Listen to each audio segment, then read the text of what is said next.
তো বন্ধুরা, দ্বিতীয় পার্টে আমি ডব্লিউআই এর গল্পটা নিয়ে হাজির হয়ে গেলাম আপনাদের সামনে। তো গল্পটা হচ্ছে একটা মধ্যবিত্ত ফ্যামিলির ছেলের। ছেলেটার বাসা ছিল সুনামগঞ্জ সদর। তো ছেলেটার যখন 10-12 বছর বয়স, তখন সে তার ফ্যামিলির অবস্থা এতটা ভালো ছিল না, সে কারণে সে লেখাপড়া করতে পারে নাই। তার মা বাবা তার লেখাপড়াটা চালিয়ে নিতে পারে নাই। তো তারা ছিল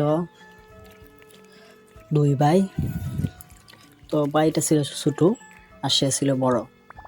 তার নাম ছিল সম্রাট। যে ছেলেটা গল্প বলতেছে তার নাম ছিল সম্রাট।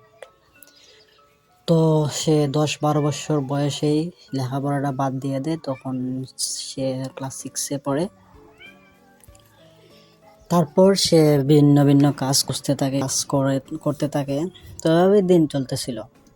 তো হঠাৎ একদিন কেউ একজন বন্ধু, তার সাথের বন্ধু বলল যে, বন্ধু চল আমরা ঢাকাতে যাই, কাজের সন্ধানে কাজ করি। তো সে বলল, আচ্ছা ঠিক আছে, আমি আমার মা বাবার কাছ থেকে অনুমতি নিয়ে নিই। তারপর সে তার মা বাবার কাছ থেকে অনুমতি নিল। তার মা বাবা দিতে চাইছিল না। তারপর সে যেভাবেই হোক ম্যানেজ করে ঢাকার উদ্দেশ্যে রওনা হলো। তো বন্ধুরা, সে কি ঢাকা গিয়েছিল নাকি যায় নাই, দ্বিতীয় পার্টের জন্য অপেক্ষা করুন।